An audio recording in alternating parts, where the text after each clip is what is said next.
येते की 1914 साली लोकमान्य टिळक मंडालेहून सुटून परत पुण्यामध्ये आले आणि लोकांनी त्यांना विचारलं की आता काय, तेव्हा ते म्हणाले पुनश्च हरि ओम.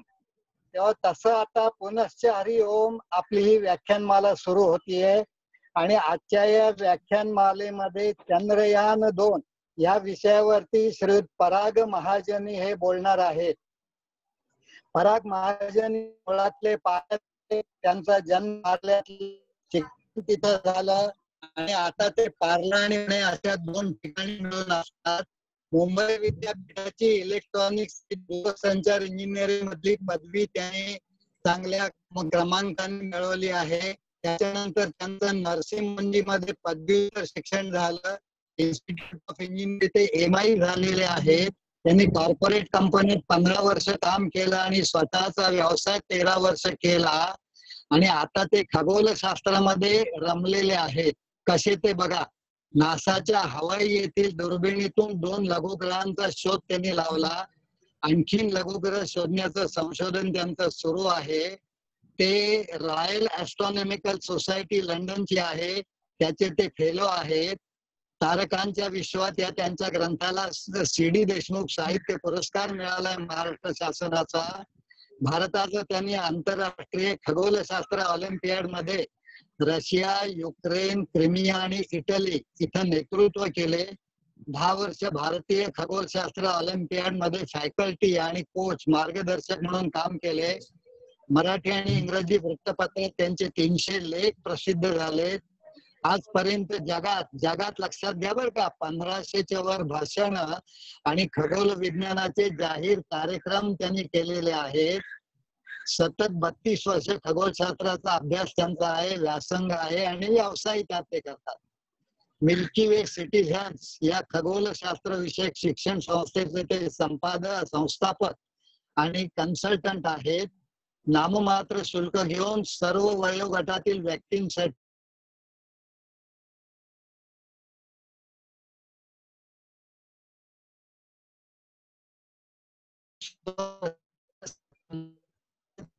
त्यांनी भाषण केली आहेत.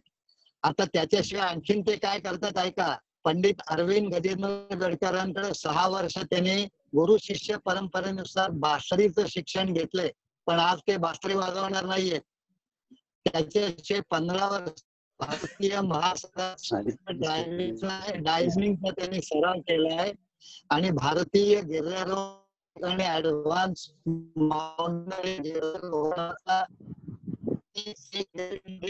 केलेला आहे. असे अनेक संपन्न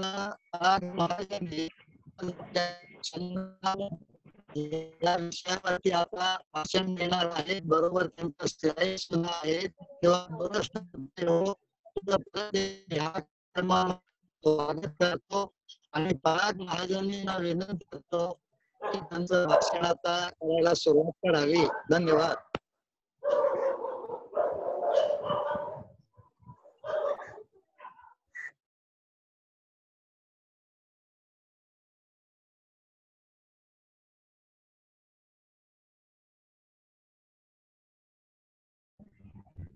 थँक्यू व्हेरी मच. आणि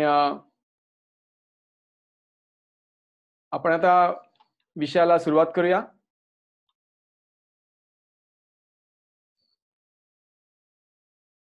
सगळ्यांना विनंती आहे की त्यांनी त्यांचे व्हिडिओ जे आहेत ते ऑफ करावेत, बंद करावेत आणि त्यांनी स्वतःला म्यूटही करावं, म्हणजे मग बँडविड्थचा इश्यू येणार नाही. आत्ता जसं मध्ये थोडासा आवाजामध्ये थोडं गडबड होत होती, तर तशी होणार नाही. त्यामुळे सर्व लोकांना विनंती आहे, सर्व श्रोत्यांना, सर्व माझ्या मित्रांना, खगोलशास्त्रावरती प्रेम करणाऱ्या आपल्या सर्वांनाच, आणि यशवंतराव प्रतिष्ठान आणि मराठी विज्ञान परिषद यांचा मी आभारी आहे. कारण त्यांनी काही महिन्यांपूर्वी भाषण देण्यासाठी मला निमंत्रित केलं होतं, परंतु या करोनाच्या या गडबडीमुळे ते काही होऊ शकलं नाही. आणि मग परवा देशपांडेंचा फोन आला मला की आपण झूम वरती हे भाषण करूया किंवा इंटरनेट वरती करूया, फेसबुकवर करूया. आणि मग त्यातून हा आजचा विषय मांडावा आणि ह्या माध्यमातून मांडावा असा हा विचार ठरला आणि त्यामुळे आपण सगळे इथे आता आहोत. तर सुरू करण्याच्या आधी पुन्हा एकदा विनंती सगळ्यांनी आपल्याला स्वतःलाच म्यूट करावं. इथे आपल्या नावाच्या बाजूला लाल रंगाचा मायक्रोफोन आपल्याला दिसेल आणि व्हिडिओ सुद्धा स्वतःचा बंद ठेवावा, म्हणजे मग आवाज मध्ये कट होणार, ब्रेक होणार नाही. सर महाजनी सर, तुमचा व्हिडिओ सगळ्यांना दिसतोय का? पहिलं जरा बोललं तर. माझा व्हिडिओ दिसतोय का सगळ्यांना? सगळ्यांना व्हिडिओ दिसतोय? स्पॉटलाइटला तुमचा व्हिडिओ स्पॉटलाइटला घेतला तर बरं होईल. स्पॉटलाइटला घ्या सर. एक मिनिट. आता येतोय का व्यवस्थित? हा, एकदम क्लिअर आहे सर. क्लिअर आहे ना? Okay, thank you. फक्त सगळ्यांनीच साधारण 70 लोक आता आपल्या पुन्हा एकदा बाकीच्यांनी व्हिडिओ बंद करावे. व्हिडिओचं हे बंद करा बाकीच्यांनी. पुन्हा एकदा व्हिडिओ आणि ऑडिओ सुद्धा बंद करा म्हणा. बंद करा सगळ्यांनी. ऑडिओ आणि व्हिडिओ बंद करा. हा, दोन्ही पण बंद करायला लावा. Okay okay okay. सर्वांना, सर्व श्रोत्यांना प्लीज जरा ऑडिओ आणि व्हिडिओ बंद करा आपला. हा, म्हणजे मग बँडविड्थचा प्रॉब्लेम येणार नाही. Deshpande sir, thank you very much. धन्यवाद तुम्ही इंट्रोडक्शन करून दिल्याबद्दल. आणि आजचा जो विषय आहे तो विषय असा आहे की चांद्रयान 2 आणि चंद्रावरचं पुढचं संशोधन या संदर्भामध्ये थोडक्यामध्ये काही गोष्टी मांडाव्यात असं मला वाटतं, कारण आपल्याकडे वेळ फार नाही आहे. त्यामुळे थोडक्यामध्ये काही गोष्टी मी मांडतो, ज्याच्यावरती डिटेल सेशन्स मी घेत असतो. तुम्ही केव्हाही नंतर कॉन्टॅक्ट करू शकता.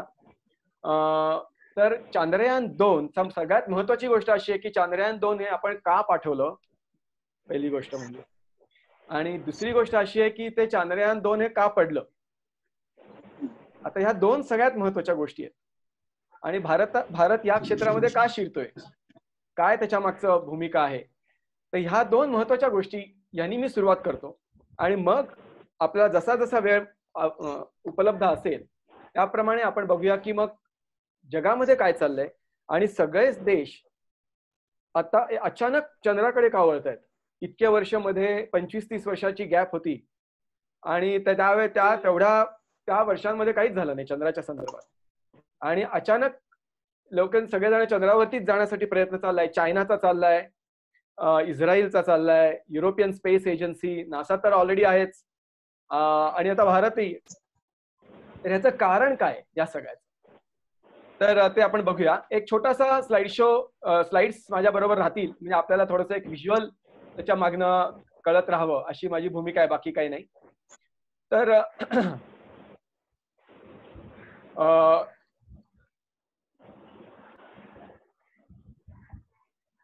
चांद्रयान 1 याच्यापासून एक थोडक्यात सुरुवात करतो. आता मी याचे फार डिटेल्स देत बसत नाही, परंतु चांद्रयान आपण पाठवण्याच्या मागे उद्देश असा होता की चंद्रावरती असलेली जे काही मूलद्रव्य आहेत, चंद्रावरती असलेले जे काही केमिकल एलिमेंट्स आहेत, ह्या केमिकल एलिमेंट्स किंवा मूलद्रव्यांचा आपल्यालाही शोध लागावा.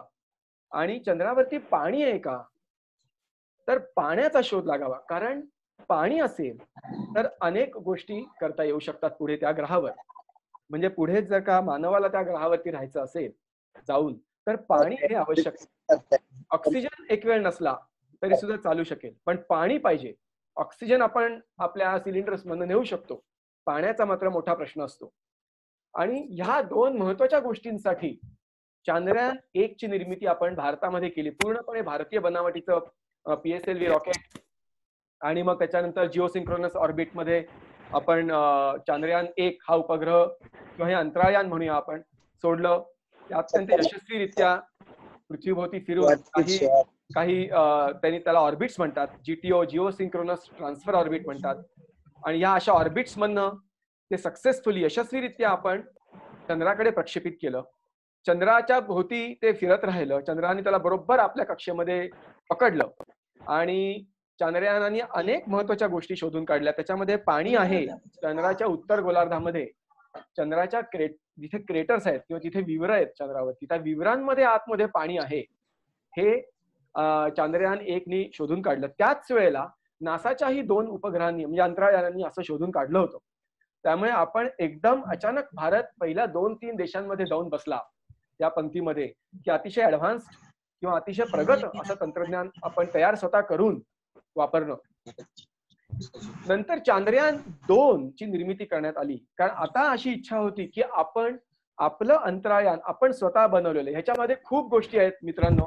या सगळ्या गोष्टी मी आता सांगू शकत नाही. रशियानी मधनच कसा हात काढून घेतला, अमेरिकेने मध्ये कशी मदत केली, अनेक गोष्टी त्याच्यामध्ये आहेत.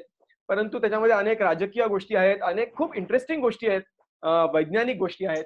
पण त्याच्यासाठी आपण केव्हा तरी पुन्हा एकदा भेटू.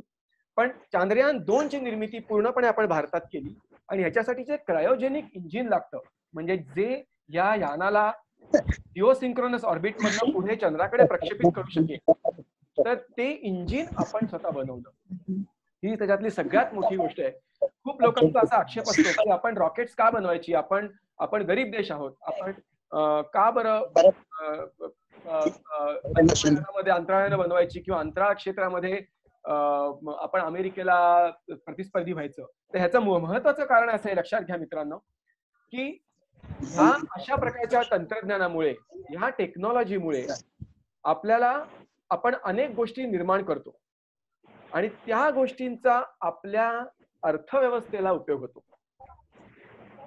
त्यामुळे ऍडव्हान्स तंत्रज्ञान हे केलंच पाहिजे. त्याच्यासाठी वेगळं फंडिंग ठेवलेलं असतं गव्हर्नमेंटनी आणि त्याप्रमाणे तेच फंडिंग वापरलं जातं.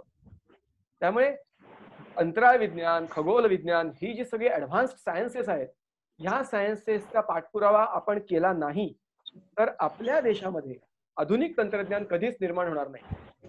आणि हे होऊ नये म्हणजे ऍडव्हान्स तंत्रज्ञान निर्माण व्हावं आपल्याकडे, ह्यासाठी महत्वाचे म्हणजे हे सगळे प्रोजेक्ट्स आहेत. आता याच्यामध्ये चंद्रयान 2 आहे, आता मंगळयान येईल, त्याच्यानंतर गगनयान येईल, मंगळयानचे दुसरे भाग येतील, काही दुसऱ्या सेक्शन्स येतील, अनेक गोष्टी पुढे होतील. आपलं स्वतःचं अंतराळ स्थानक असणार आहे, ज्याच्यावरती आता नुकताच माझा एक लेख प्रसिद्ध झाला, पण त्याच्यावरती आपण आता बोलू शकत नाही, पण पुढे केव्हा तरी आपण बोलू. तर ह्या भावनेपोटी आपण चांद्रयानाची निर्मिती केली आणि मग नंतर आपण हे प्रक्षेपित केलं. आता हे प्रक्षेपित करताना अनेक गोष्टी असतात. आता मी स्वतः इंजिनिअरिंग आणि स्पेस सायन्सेस मधलाच माणूस असल्यामुळे ह्या गोष्टी कशा होतात त्या मी स्वतः बघितलेल्या आहेत इथे जाऊन सुद्धा. आणि हे आता चांद्रयान 2 आता बांधणं चाललं होतं, ते त्यावेळेला सॅटेलाइट ऍप्लिकेशन सेंटर अहमदाबाद इथे हे काम चाललं होतं. आणि हे संपूर्ण अंतराळयान बांधून झाल्यानंतर हे त्या रॉकेटच्या डोक्यावरती बसवण्यात येतं आणि इथे या भागामध्ये. आणि नंतर हे संपूर्ण बुस्टर्स आहेत, दोन्ही सॉलिड बुस्टर्स असतात. इथे लिक्विड असतं, लिक्विड हायड्रोजन, लिक्विड ऑक्सिजन, आणि इथे क्रायोजेनिक स्टेजेस इथे असतात सगळ्या. आता त्या पहिल्या अवस्थेमध्ये हे सगळं अंतराळयान सकट हे रॉकेट उडतं. हे सगळे जे स्तंभ आहेत बाजूचे हे बाजूला होतात आणि अंतराळयान वरती उडतं आकाशामध्ये, रॉकेट वरती उडतं. पृथ्वीची गुरुत्वाकर्षण शक्ती जी आहे ती साधारण त्याच्यासाठी आपल्याला ती तोडावी लागते, ती भेदावी लागते आणि त्याच्यासाठी 11 किलोमीटर/सेकंद एवढ्या वेगाने ते उडावं लागतं. ते उडाल्यानंतर बाहेर गेल्यानंतर पृथ्वीच्या हे जे दोन्ही बुस्टर्स आहेत ते गळून पडतात आणि मग फक्त हा एकच लिक्विड हायड्रोजनचा जो बुस्टर आहे हा राहतो आणि हे अंतराळयान वरती राहतं. पुढे काही काळानंतर हेही अंतराळयान म्हणजे हा बुस्टरही सुद्धा गळून पडतो, ज्याला जेटिसनिंग असं म्हणतात इंग्लिशमध्ये. आणि हे जे अंतराळयान आहे हे अंतराळयान चंद्राकडे प्रक्षेपित होतं. आता हे सगळं कसं होतं तर याच्यासाठी मी एक व्हिडिओ रन करतो आता, म्हणजे आपल्या लक्षात येईल. आता हा व्हिडिओ बघा आपण.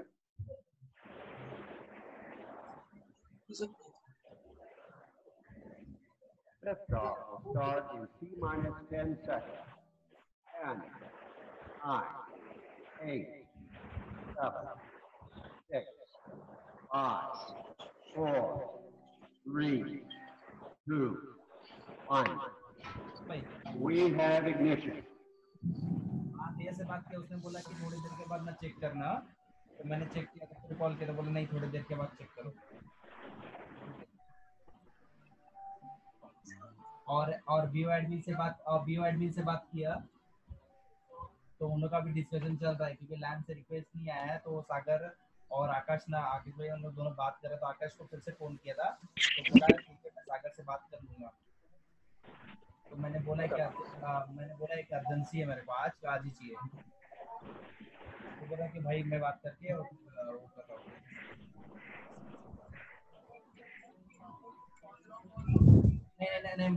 नहीं पूछा अभी तो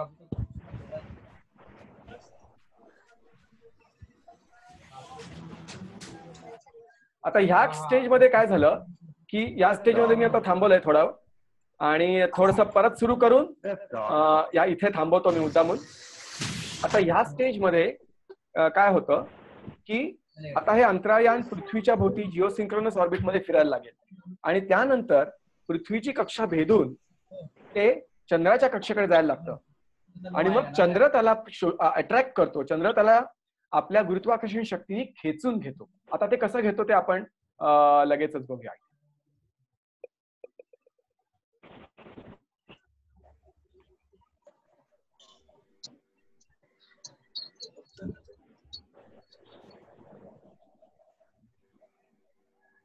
आता आपल्याला दिसेल की पृथ्वीभोवती चंद्रयान 2 फिरतंय आणि हळूहळू आता ते चंद्राच्या दिशेने जायला लागेल.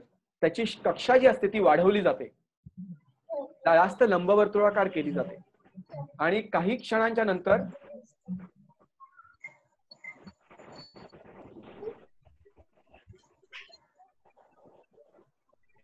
आता बघा कक्षा कशी लंबवर्तुळाकार होत चालली आहे.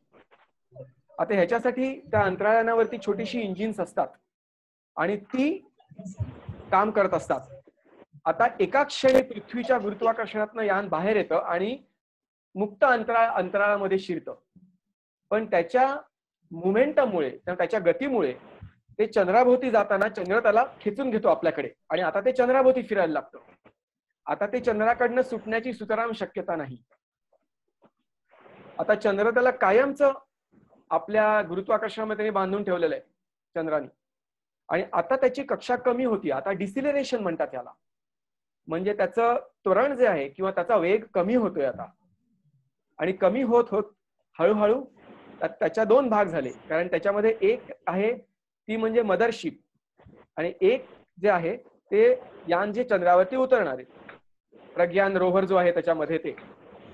आणि आता मदरशिप जी आहे ही इथे फिरत राहणार आहे सतत चंद्राभोवती आणि जे यानाचा जो भाग उतरणार आहे, जी कॅप्सूल, ती आता चंद्राच्या जवळ जवळ. आता इथे ऑर्बिटर म्हणतात त्याला. आता हे जे ऑर्बिटर आहे हे आता चेक करते की मला बेस्ट अशी जागा पाहिजे, सर्वात उत्तम जागा पाहिजे आणि ती जागा मिळाली. आता ते स्वतः रडार मॅपिंग चाललंय आता आणि जसं जसं रडार मॅपिंग करते तसं तसं त्याच्या लक्षात येते की एक्झॅक्टली जागा कुठली चांगली आहे आपल्यासाठी, कारण चंद्राचा पृष्ठभाग खडबडीत आहे. आणि आता त्याला ती जागा मिळाल्यानंतर त्याचं रिव्हर्स इंजिन चालू होतं आणि मग म्हणजे विक्रम ज्याला म्हणतात ऑर्बिटर बेसिकली. आता हे लँडर आहे आणि हे लँडर चंद्रावरती उतरलं आणि मग त्याच्यामधून रोव्हर बाहेर येणार ज्याला प्रज्ञान असं आपण नाव दिलं. आणि मग तो रोव्हर जो आहे तो म्हणजे काय की बगी थोडक्यात.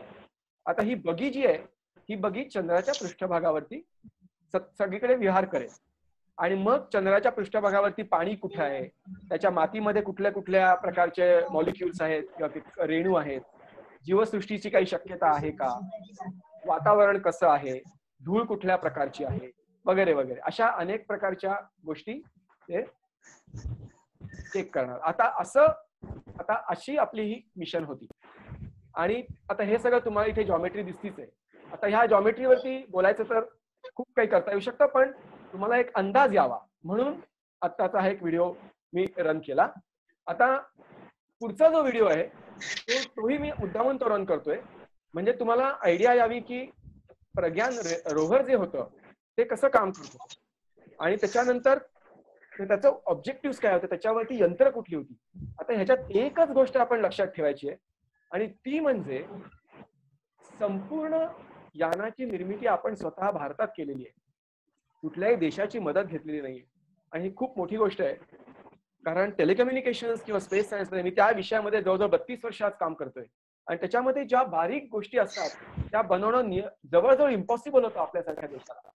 याचं कारण असं की त्याच्यासाठी जे इन्फ्रास्ट्रक्चर लागतं भारतासारख्या देशात नाहीये, ते अजूनही नाहीये. आणि काही भाग सोडल्या, IIT सोडल्या किंवा आयसर्स किंवा अशा काही गोष्टी सोडल्या तर आपल्याकडे त्याची फार मोठी तंत्रण आहे नाहीये, अवेलेबिलिटी नाहीये त्या गोष्टीची. तरी सुद्धा ह्याच्यावरती आपण मात करून ह्या संपूर्ण छोट्या गोष्टी बनवल्या. हे महत्वाची गोष्ट आहे सगळ्यात. आणि म्हणून मी आता मुद्दामून तो एक व्हिडिओ रन करतो की ज्याच्यामध्ये विक्रम लँडर आपण कसं निर्माण केलंय आणि त्याच्यामध्ये काय काय छोट्या छोट्या गोष्टी आहेत ते बघा. छोटासा व्हिडिओ आहे 2 मिनिटाचा 2-3 मिनिटाचा. आता ही संपूर्ण बनावट आपण केलेली आहे आणि हे सगळे भाग इतके बारीक बारीक सगळे भाग आपण स्वतः बनवलेले आहेत आपल्या देशामध्ये. ह्याच्यामध्ये वेगवेगळे भाग आहेत. आता ते काय काय आहेत हे तो आपल्याही लक्षात येईल.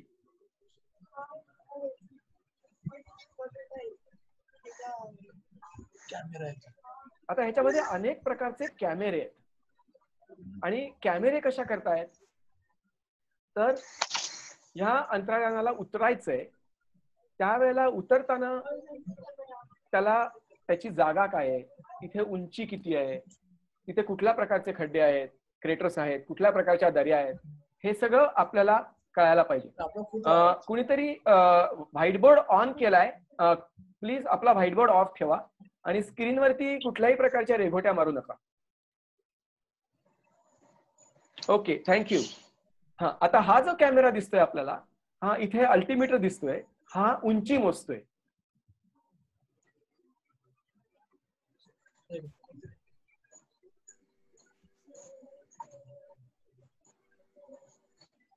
आता आपल्या लक्षात येईल की किती वेगवेगळ्या प्रकारचे सेन्सर्स जे ह्या यानाला त्याची जागा दाखवण्यासाठी मदत करतात हे आपल्याला इथे दिसतील.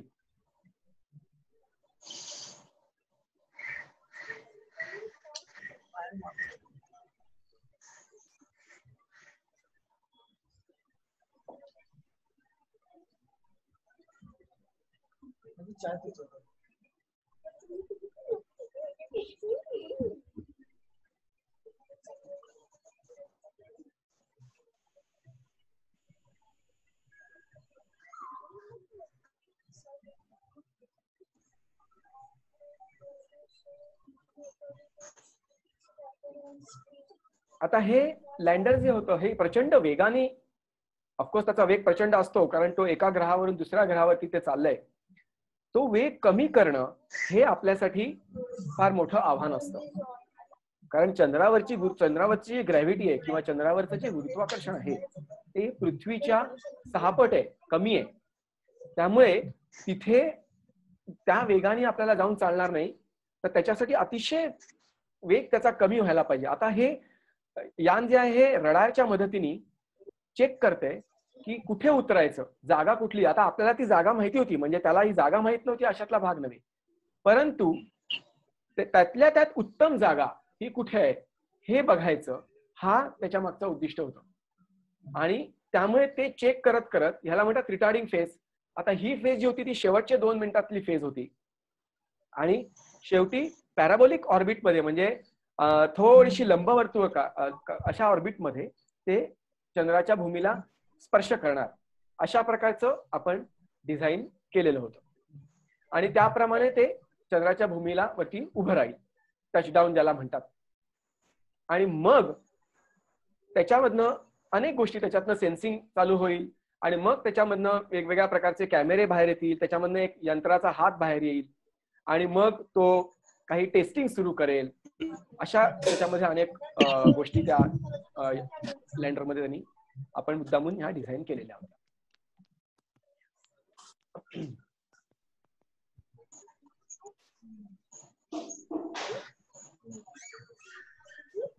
आता हे झाल्यानंतर ह्याच्या पुढची स्टेज काय होती, तर ह्याच्या पुढची जी स्टेज होती ती म्हणजे प्रज्ञान. आता प्रज्ञान आपण बघूया. आता आपण प्रज्ञान बघूया की प्रज्ञान जो प्लॅन होता, ऍज पर द प्लॅन, ते झाला नाही, वर्क झाला नाही. तो का वर्क झाला नाही ह्याचं उत्तर मी तुम्हाला निश्चित पुढच्या 5 मिनिटात देणारच आहे. पण हे जे प्रज्ञान होतं हे ह्याच्यामध्ये आपण काय काय गोष्टी ठेवल्या होत्या. आता ह्याला बगी म्हणतात किंवा रोव्हर असं म्हणतात. आणि हे जे रोव्हर्स असतात हे आता नवीन नाही आहेत, म्हणजे नासानी हे रोव्हर्स अनेक वर्ष मंगळावरती पाठवलेले आहेत अशा प्रकारचे. आणि त्याला जनरली 6 चाकं असतात, कधी कधी 8ही चाकं असतात. आणि वेगवेगळ्या प्रकारच्या गोष्टी त्याच्यामधनं आपण साध्य करत असतो. म्हणजे त्याच्यामधनं सॉइल, त्याच्या माती गोळा करणं, त्याच्यामध्ये पाण्याचा अंश असेल तर पाण्याचा अंश गोळा करणं, काही जीवसृष्टी असेल तर त्या जीवसृष्टीचे अवशेष किंवा मायक्रो ऑर्गॅनिझम्स गोळा करणं, त्यांचे फोटोग्राफ्स काढणं, अतिशय हाय रिझोल्युशन फोटोग्राफ्स काढणं. हाय रिझोल्युशन म्हणजे किती, तर आपण समजा 1 रुपयाचं नाणं चंद्रावरती ठेवलं तर आपल्या दुर्बिणीतनं पृथ्वीवरच्या ते दिसू शकलं पाहिजे, इतकी हाय रिझोल्युशन निर्माण करायचा आपण प्रयत्न या कॅमेऱ्याच्या मदतीने केला होता.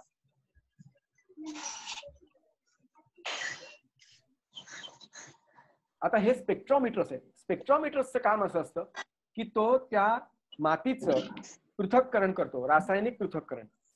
आणि त्यामुळे त्या मातीमध्ये सोनं आहे का, त्या मातीमध्ये चांदी आहे का, हिरे आहेत का, कोळसा आहे का, लोखंड आहे का, कुठल्याही गोष्टी म्हणजे ह्या गोष्टी आहेत का, तर हे गोष्ट हे शोधण्याचं काम तो रोव्हर हे करत असतो, म्हणजे रोव्हर करत राहतो. आणि तो त्या स्पेक्ट्रोग्राफीच्या मदतीने करत असतो.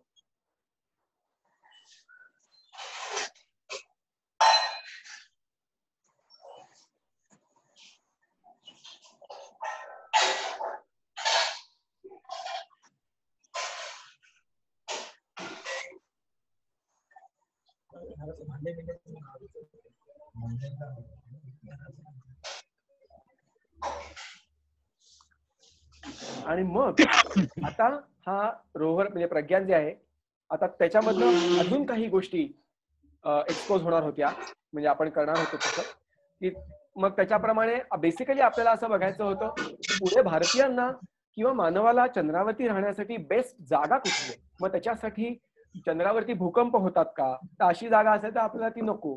मग चंद्रावरती माती फार भुसभुशीत आहे का, असं असेल तर तिथे आपण बिल्डिंग कशा बांधणार. मग पाण्याचा अंश खूप जास्ती आहे का, मग तिथे दलदल निर्माण होऊ शकते का, कारण हे सगळं दक्षिण गोलार्धामध्ये चंद्राच्या चाललेलं आहे. तर तसं असेल तर तिथे पण आपल्याला ती जागा आपल्याला उपयोगी नाही.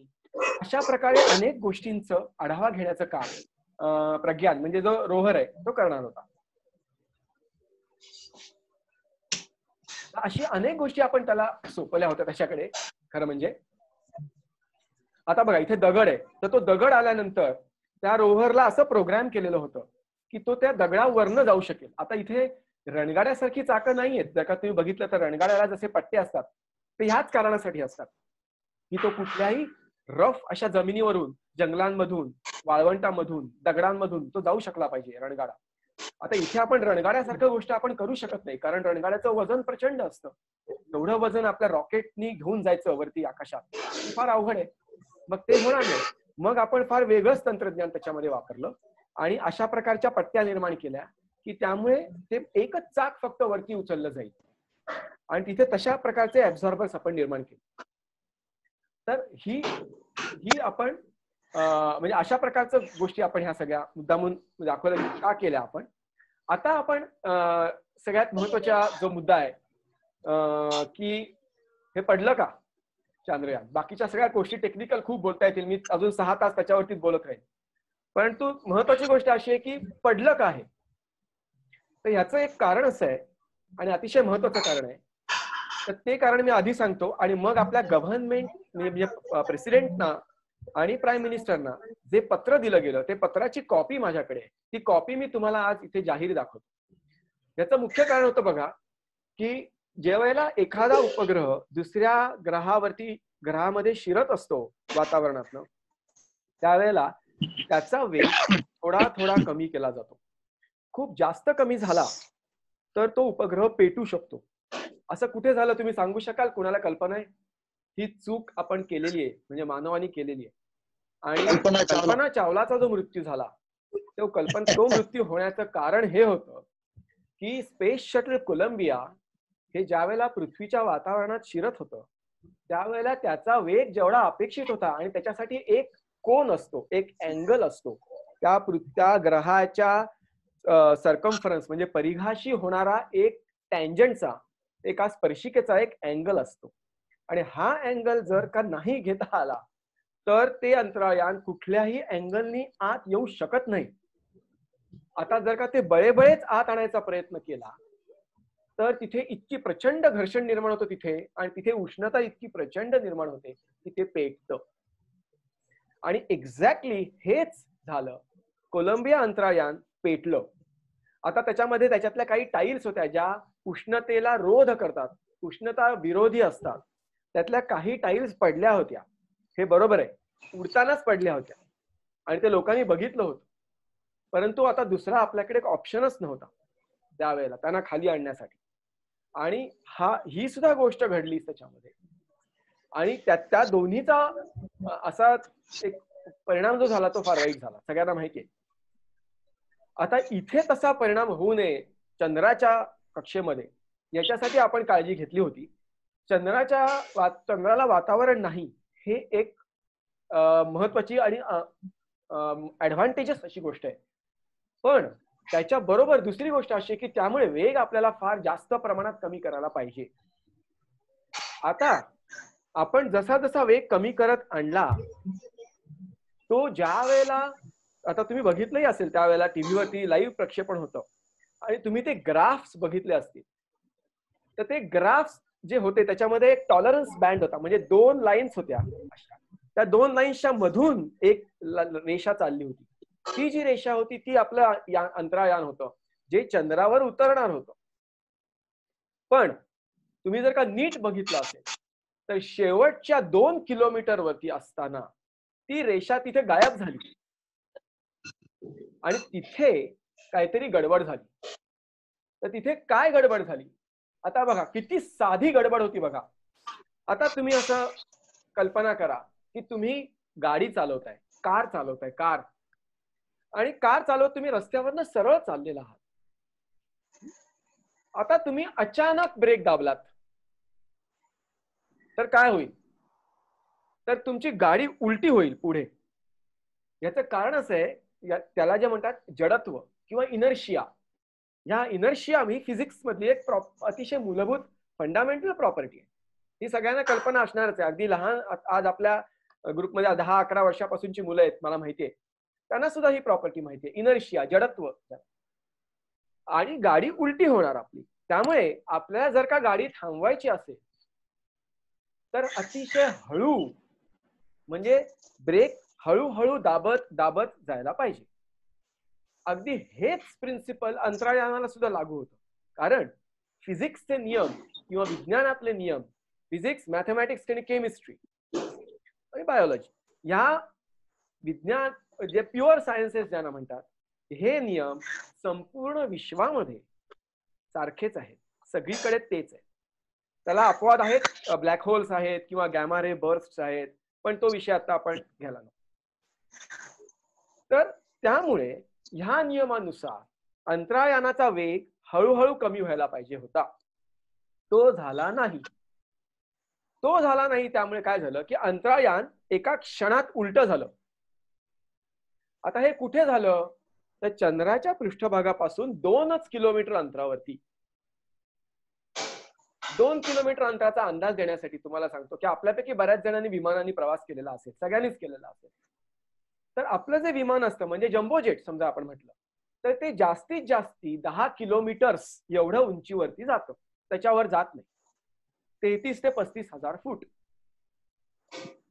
आता 10 किलोमीटर्स आणि 2 किलोमीटर्स हे एक तुम्हाला एक डोळ्यासमोर कल्पना यावी, मनात कल्पना यावी म्हणून मी सांगितलं.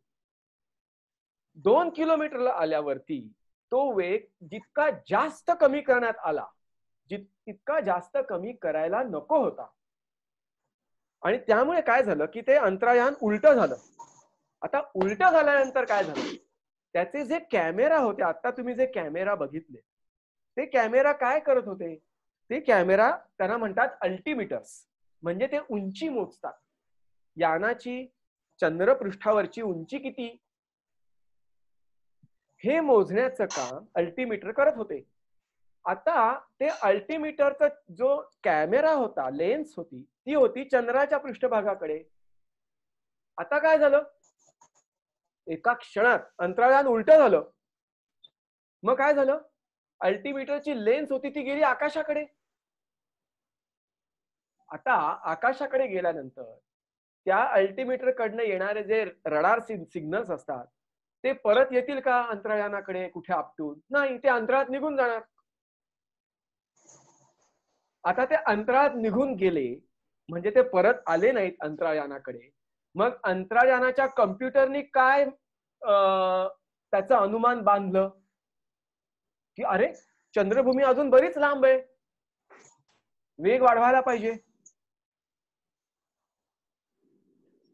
आणि काय झालं, त्यांनी वेग वाढवला की काय होणार सांगा, प्रचंड वेगाने ते चंद्रपृष्ठावरती आदळलं आणि त्याचे तुकडे तुकडे झाले. साधारण 22 पेक्षा जास्त तुकडे झालेले आहेत. तर ही चूक जी झाली, ही चूक आज सगळ्या देशांनी केलेली आहे, नासाने सुद्धा केलेली आहे ही चूक. कारण नासाच्या स्पेसक्राफ्टचा अभ्यास आणि नासाचा प्रवक्ता म्हणून मी अनेक वर्ष काम केलेलं आहे आणि त्यामुळे नासाच्या अंतराळयानांचा अभ्यास मी 1978-79 पासूनच्या अंतराळयानांचा अभ्यास मी माझ्या 16 वर्षापासून म्हणजे 86 सालापासून सुरू केला. तर त्यांनी खूप वेळा ही चूक केलेली आहे आणि तीच चूक आपणही केली. आता ऑफकोर्स ह्याच्यामध्ये खूप काही बोलता येईल, इंजिनिअरिंगच्या मुद्दे समजा आणले तर, की मग आपण चारच अल्टिमीटर्स का बसवले, 6 का नाही बसवले, किंवा एकच का नाही बसवला. आता ह्या सगळ्या चर्चेमधनं काही फारसं निष्पन्न निघणार नाही. पण सांगायचा मुद्दा असा आहे की त्याचा जो कम्प्युटर होता तो ओव्हरलोड झाल्यामुळे त्या कम्प्युटरला तो वेग कमी करण्याचं जे काय फीडबॅक होता त्याला क्लोज लूप फीडबॅक सिस्टीम असं म्हणतात. कंट्रोल इंजिनिअरिंग मधला हा विषय आहे. कंट्रोल इंजिनिअरिंग असा एक विषय आहे इलेक्ट्रॉनिक्स मध्ये, जो आम्हाला शिकवला जातो 2ऱ्या वर्षाला, 3ऱ्या वर्षाला किंवा मास्टर्सच्या पहिल्या वर्षात. तर त्याच्याप्रमाणे तो जो फीडबॅक सिस्टीम जी होती ती फीडबॅक सिस्टीमनी त्याला चुकीचा सिग्नल दिला आणि वेग इतका कमी झाल्यामुळे अंतराळयान उलट झालं आणि त्यामुळे ते धाडकन चंद्राच्या पृष्ठभागावर पोहोचलं. आता हेच मी तुम्हाला मुद्दामून इथे दाखवतो, शेअर करतो माझा स्क्रीन म्हणजे आणि वाचून दाखवतो एखाद्या, तुम्हाला दिसेल हे बघा. Government of India, department of space, the reason for the failure of the Vikram lander to land smoothly on the surface of the sun.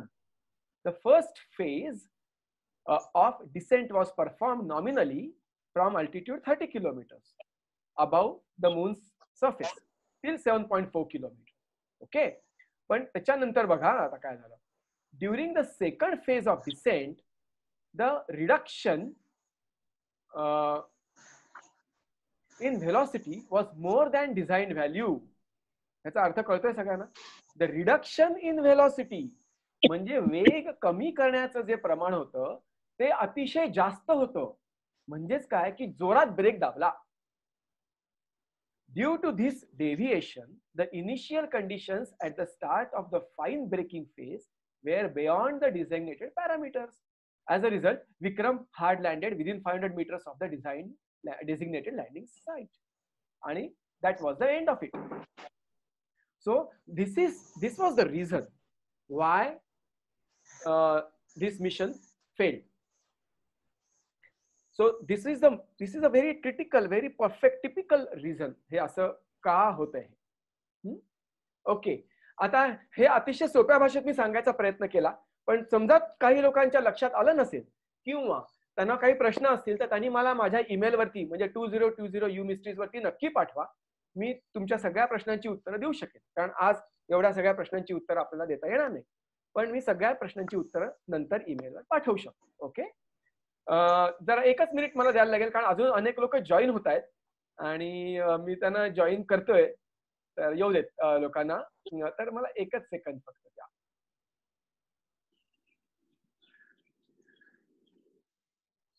Okay, बरेच लोक आता एकदम अचानक जॉईन झालेत. Okay, no problem, fine. So आता आपण किती संख्या झाली? आता हे मुख्य कारण आपल्याला कळलं. हे गव्हर्नमेंट ऑफ इंडियाचं सर्क्युलरही आपल्या लक्षात आलेलं आहे, आपल्या समोर आहे. आता ही साईट वरती कुठे पडलं बघा. आता हे या चंद्राचा पृष्ठभाग आपल्याला दिसतोय आणि तिथे आता मी त्याच्यावरती स्केचेस वगैरे केलेले आहेत, त्यामुळे dark debris due to impact. आणि इथे काळपट भाग जो दिसतोय इथे त्या तुकडे झाल्यामुळे काय झालं की ते आपटलं चंद्रावरती. आता चंद्रावरती आपटल्यावरती काय होणार तर तिथे खड्डा पडणार छोटासा आणि त्यातनं ती जी काळपट माती जी आहे चंद्राची ती सगळीकडे उडाली 7 सप्टेंबर 2019 ला. पण नंतर काय आता झालं की आता हे गेलं कुठे हे शोधायचं कसं. तर हे शोधण्यासाठी इस्रोनी प्रयत्न केले, नासानी प्रयत्न केले, पण त्यांना काही सापडेना. त्यावेळेला हा सुब्रमणियन नावाचा एक हौशी खगोल अभ्यासक, नीट ऐका हा, ही इज एन अमॅच्युअर एस्ट्रॉनॉमर. हा बंगलोरला काम करतो एका सॉफ्टवेअर कंपनीमध्ये. ह्यानी या स्पेसक्राफ्टला शोधण्याचा चंगच बांधला आणि LRO म्हणजे लुनार रिकनायसन्स ऑर्बिटर नावाचं एक नासाचं स्पेसक्राफ्ट आता चंद्राभोवती फिरतच आहे. तर या स्पेसक्राफ्टच्या जे फोटोग्राफ्स आहेत किंवा ज्या इमेजेस आहेत, ह्या इमेजेस या सतत आपल्याला फ्री मिळत असतात. त्या इमेजेसचा अभ्यास करून आपण आपलं संशोधन करू शकतो हे त्याला माहिती होतं आणि त्यांनी या सगळ्या फ्री इमेजेस गोळा करायला सुरुवात केली आणि त्यांनी त्या रात्रंदिवस 10 दिवस त्यांनी त्या खूप काम केलं त्यांनी. आणि त्यांनी ही जी साईट आहे एस, इथे तुम्हाला एस असा दिसतंय, हा जो हिरव्या रंगाचा ठिपका आहे, इथे आपल्या अंतराळयानाचा एक अवशेष त्याला सगळ्यात प्रथम सापडला. आणि हा सापडल्यानंतर त्यांनी इस्रोला कळवलं आणि नासाला कळवलं. इस्रोला कळवल्यानंतर आता खरं मला असं सांगायचं नाहीये, परंतु मला देशपांडे सरांनी इथे बोलवलंय की ज्या खऱ्या गोष्टी झाल्या त्या सांगण्यासाठी, म्हणून मी काही लपवत नाही माझ्यापासून. परंतु मला खूप वाईट वाटलं ऐकून की त्यांनी नासालाही हे कळवलं आणि इस्रोलाही कळवलं. इस्रोनी त्याला कधीच रिस्पॉन्ड केलं नाही ना, कधी त्याला त्याचं क्रेडिटही दिलं. मला माहित नाही त्याचं कारण काय आहे. परंतु नासाने काय केलं, नासाने ताबडतोब त्या 24 तासात त्याला मेल पाठवली, रिप्लाय केला की थँक्यू व्हेरी मच तुम्ही शोधून काढल्याबद्दल आणि आम्हाला आता ही लोकेशन कळली आहे. आणि नासानी त्यांचे कॅमेरे ऑन करून उरलेले 21 भाग 24 तासात शोधून काढले. आणि आता हे जे तुम्हाला दिसतंय इथे,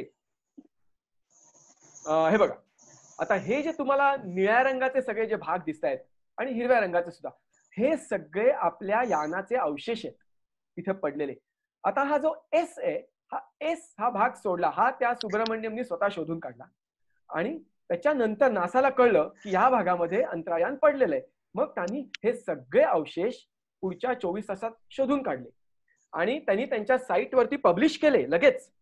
आणि सुब्रमण्यमला त्याचं सगळं क्रेडिट दिलं की तो 21-22 वर्षाचा युवक आहे, म्हणजे माझ्या निम्म्या वयाचा आहे तो. त्यांनी शोधून काढल्या, त्याला त्याचं क्रेडिट दिलं आणि त्यांच्या वेबसाईटवरती त्याचं नाव आणि फोटोही टाकला. आजपर्यंत इस्रोनी त्यांच्या वेबसाईटवरती ही बातमी सुद्धा दिलेली नाहीये. याचं काय कारण आहे मला माहित नाही, इथे काही एक्सपर्ट्स असतील ते सांगू शकतील. पण ही सगळी अशी कथा आहे. आणि आता तो सुब्रमण्यम नासाच्याच प्रोजेक्टसाठी काम करतो, जसं मी नासाच्या प्रोजेक्टसाठी काम करतो तसंच तोही आता करायला लागलाय काम. आणि आम्ही हेच काम करतो की नासाचे जे आता बघा, 2 गोष्टींमधला फरक तुम्हाला मुद्दामून सांगतो. तरुण मुलांसाठी तुम्हाला बदलायचंय हे सगळं, म्हणून तुमच्यासाठी सांगतो. जिथे जी तरुण मुलं बसली आहेत त्यांच्यासाठी मुद्दामून. आज अमेरिकेत संशोधन चाललंय, भारतातही संशोधन चाललंय. त्यांची मी तुलना करत नाही कारण त्यांची तुलना होऊ शकत नाही. पण ठीक आहे, नासाचं संशोधन चाललंय आणि इस्रोचंही संशोधन चाललंय. नासाचं जे संशोधन चाललंय ते संशोधन चालू असताना त्यांचा जो डेटा आहे तो सगळा लाईव्ह फुकट ठेवतात लोकांसाठी जगातल्या. लक्षात घ्या, आज एका मिशनची किंमत काही अब्ज डॉलर्स असते, हे लक्षात घ्या. हा डेटा नासा संपूर्णपणे फुकट ठेवते इंटरनेटवरती. नीट ऐका. आणि कुठलीही व्यक्ती जगातली, ती 10 वर्षाचा मुलगा असेल, तिथनं 90 वर्षाचा मनानी तरुण असलेला एक सिनियर सिटीझन असेल, ते तो डेटा घेऊ शकतात आणि स्वतःचं संशोधन प्रकाशित करू शकतात आणि त्याचं क्रेडिट त्यांना स्वतःला मिळतं. आपल्याकडे जे संशोधन होतं तो डेटा कुठलाही पब्लिक कधीही होत नाही. आपल्याला माहिती पण नसतं कुठला डेटा काय झालाय. So this is the major difference between United States and India mentality towards research sciences. आणि हे मुद्दामून तरुण लोकांना सांगायचंय मला की तुम्ही हे बदलू शकाल पुढे. त्यामुळे हा महत्वाचा पॉइंट जाता जाता आता आपण पुढे जाऊया. ओके, तर हे संपूर्ण रामायण झालं. आणि आता ह्याच्यानंतर काय, तर मग ह्याच्यानंतर चांद्रयान 3 हे पाठवायचं असं चालू आहे. आता हे संपूर्ण या मधल्या काही कालखंडामध्ये थोडस सगळेच जण डिस्टर्ब झालेले आहेत, पण मला वाटतं ते परत सगळं सुरळीत होईल काम. आणि या वर्षी चांद्रयान 3 हे पाठवायचं असा प्रयत्न राहील. 2022 साली गगनयान पाठवायचा असा विचार आहे आणि त्याच्यामध्ये 2 किंवा 3 भारतीय ऍस्ट्रॉनॉट्स म्हणजे अंतराळवीर म्हणजे त्याच्यामध्ये पुरुष असतील स्त्रिया असतील, अजून ते नक्की झालेलं नाही, पण त्यांना घेऊन पृथ्वीभोवती साधारण 450 किलोमीटर्स या परिघामध्ये अंतराळयान पाठवायचं आपण, असं आपला प्लॅन आहे. गगनयान असं त्याचं नाव आहे. आता चांद्रयान 3 मुळे गगनयान चं जे प्रक्षेपण आहे ते पोस्टपोन होईल का, पुढे जाईल का, ह्याच्याबद्दल अजून काही आपल्याला क्लॅरिटी आलेली नाहीये, परंतु ती काही दिवसातच येईल असं मला वाटतं.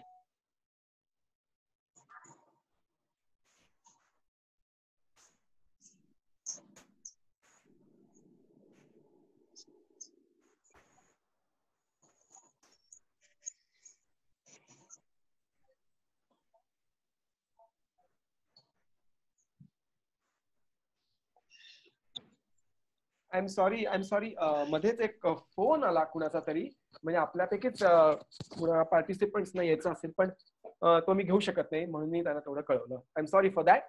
आपण लगेचच पुढे जाऊया. तर त्यामुळे गगनयान आणि चांद्रयान 3 या 2 गोष्टींवरती आता सगळ्या जगाचं आणि आपलंही लक्ष असेल. आता याच्या पुढे जाताना मला मुद्दामून आपल्याला सांगायला आवडेल की आता चंद्राकडे का वळलेत, हा एक फार महत्वाचा मुद्दा आहे आणि त्या मुद्द्यावरती थोडंसं बोलावं असं मला वाटतं. की का बरं एकदम अचानक सगळे लोक कसे काय तिथे वळले आणि काय आहे त्याच्यामध्ये एवढं स्पेशल की हे आता सगळं आपण सुरू करायचं ह्या सगळ्या गोष्टी, कारण ह्याच्यामध्ये अनंत प्रकारे पैसा खर्च होणार आहे, अनेक गोष्टी आपल्या होणार आहेत. तर आपण बघूया आता त्याचं काय कारण आहे. आजपर्यंत अनेक मिशन्स चंद्रावरती गेलेले आहेत. 1959 पासून सुरुवात झाली आणि त्याच्यानंतर पहिल्यांदा अमेरिका आणि रशिया या त्याच्यामध्ये अग्रेसर होत्या. खरं म्हणजे पहिल्यांदा रशिया अग्रेसर होती, मग अमेरिका अग्रेसर होती आणि त्याच्यानंतर अनेक मिशन्स ह्या आपल्याला इथे दिसत आहेत की पाठवलेल्या आहेत. मग चीननी साधारण 1999 पासून पुढे आणि त्यांनी मग अंतराळयानं बांधायला सुरुवात केली आणि चँग-1 हे अंतराळयान साधारण 2007 साली त्यांनी प्रक्षेपित केलं आणि मग त्यांनी अनेक यानं प्रक्षेपित केली. आपलं चांद्रयान साधारण 2008 साली प्रक्षेपित झालं. असं करत करत मग चँग-2, चांद्रयान 2 आता हे सगळं पुढे चालू आहे. आता ज्या कंट्रीज आता पुढे आहेत म्हणजे ह्या विषयामध्ये काम करणार, त्याच्यामध्ये अमेरिका तर आहेच, चीन आहे, जपान आहे आणि भारत आहे. इस्रायल फार थोड्या प्रमाणामध्ये येऊन जाऊन असं आहे. रशिया मात्र पूर्णपणे ह्याच्यातनं आता बाहेर पडली असं वाटतंय सध्या तरी. त्यांच्याकडे जो इकॉनॉमिक क्रायसिसमुळे कदाचित असेल, त्यांच्या अर्थव्यवस्थेच्या या गडबडीमुळे. परंतु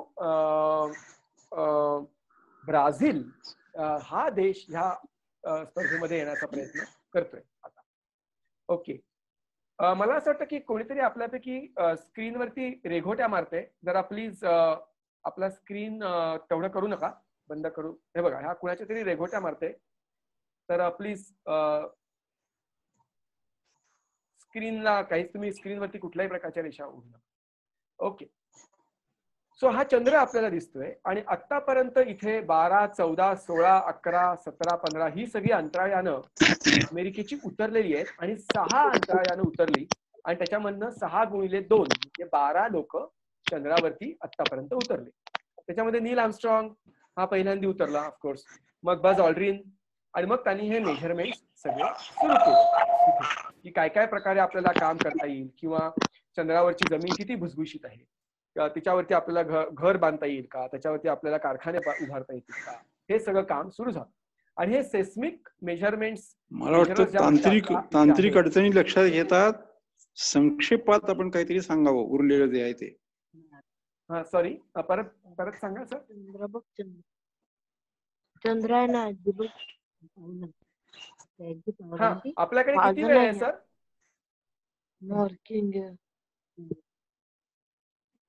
हॅलो हॅलो हॅलो महाजनी सर. हा बोला. मला वाटतं की तांत्रिक अडचणी इंटरनेटचा हे स्पीड कमी होतोय, कमी जास्त, त्याच्यामुळे अडचणी येतात.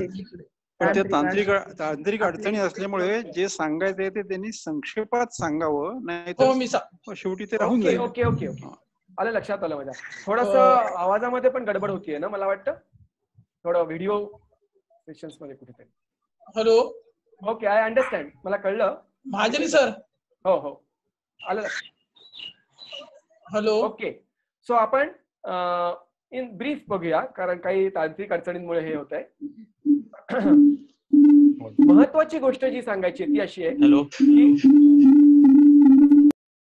की आत्ता आपण चंद्रावरती का जातोय दक्षिण गोलार्धामध्ये, हे सगळ्यात महत्वाचं मला पहिल्यांदा सांगू दे. आणि त्याचं कारण असं आहे की आपल्याला चंद्राच्या दक्षिण गोलार्धामध्ये वस्ती करायची आहे आणि त्यासाठी अनेक गोष्टी तिथे लागतील. का दक्षिण गोलार्धात का? तर त्याचं कारण असं आहे की तिथे पाणी आहे आणि बर्फाच्या स्वरूपात पाणी आहे आणि त्यामुळे ती जागा योग्य आहे. आता तिथे जर का वस्ती करायची असेल तर तिथे थंडी प्रचंड असणार आहे, कारण तापमान साधारण -200च्या पुढे असेल आणि त्यामुळे तिथे आपल्याला जमिनीच्या खाली राहावं लागेल. आणि जमिनीच्या खाली राहायचं तर मग कुठे राहायचं?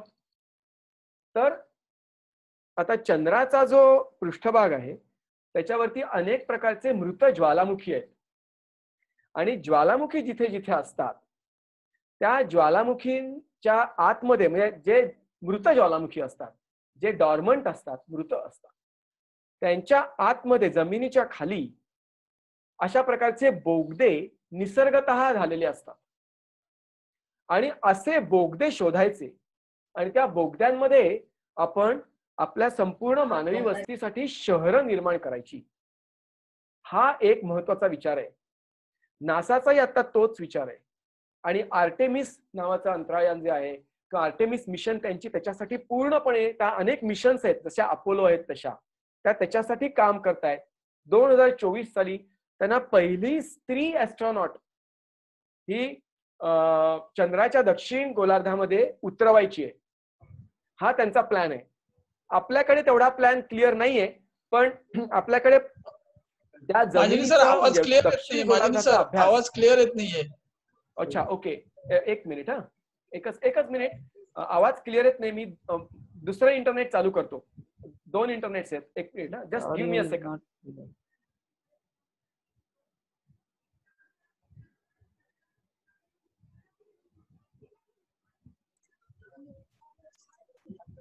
एक 2 मिनिटांनी परत महाजनी सर जॉईन होतील.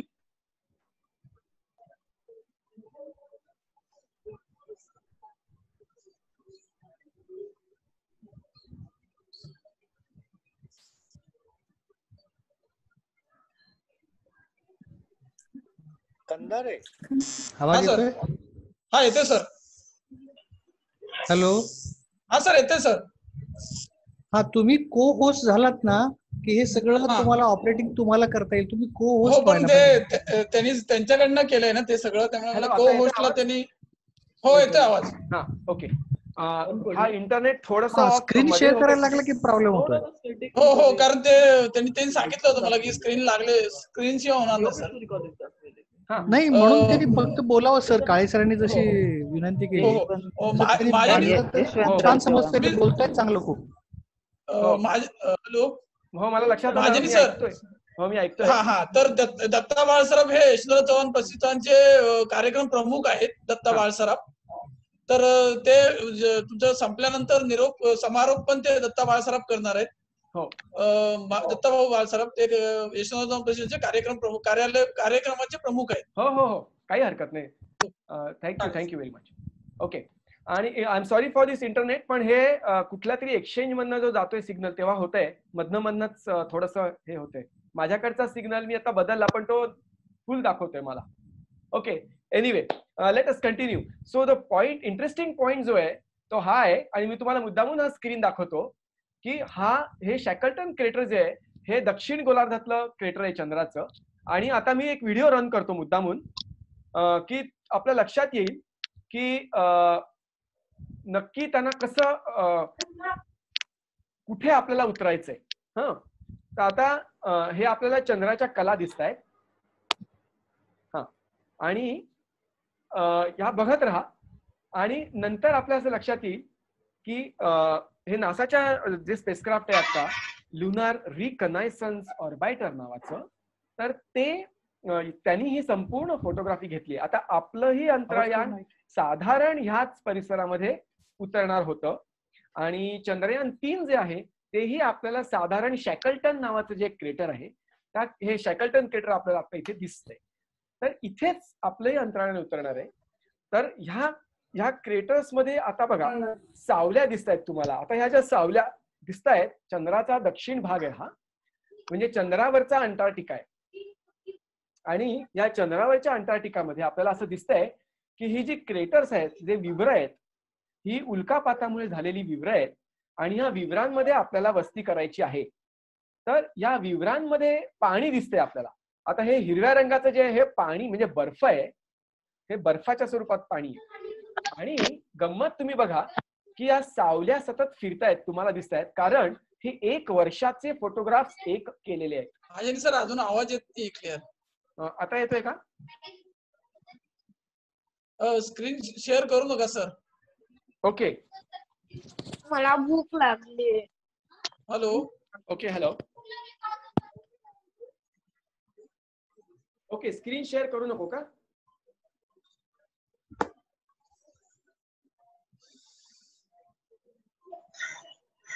फाईन. आता आवाज येतोय व्यवस्थित? आता आवाज येतोय व्यवस्थित? आता आवाज क्लिअर आहे?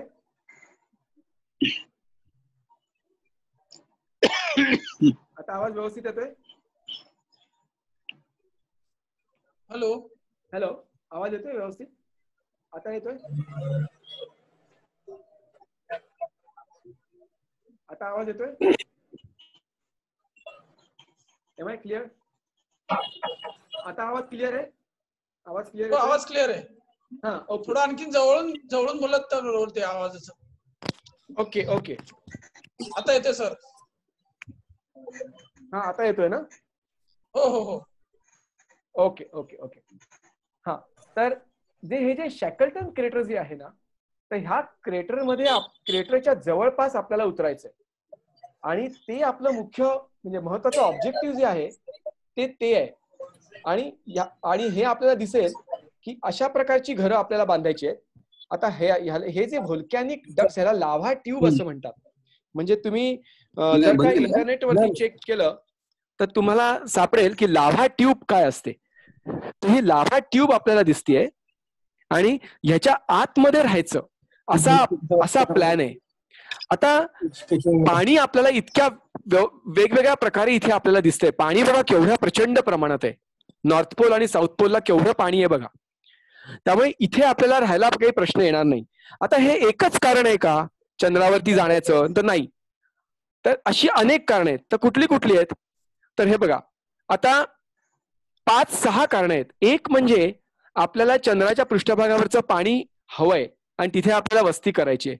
दुसरं म्हणजे आपल्याला तिथे मोठ्या मोठ्या दुर्बिणी उभ्या करायच्यात आणि त्याच्यातून आपल्याला संपूर्ण विश्वाचा अभ्यास करायचा आहे. हे दुसरा पॉइंट झाला. तिसरा जो मुद्दा महत्वाचा आहे तो असा आहे की चंद्राचा जो पृष्ठभाग आहे हा क्रस्ट आहे, म्हणजे ही माती आहे, ह्याला मेंटल म्हणतात आणि हे कोर आहे. आता ह्याच्यामध्ये नक्की काय काय प्रकारची मूलद्रव्य किंवा खनिज आहेत हे आपल्याला हवंय, हे बघायचंय आपल्याला.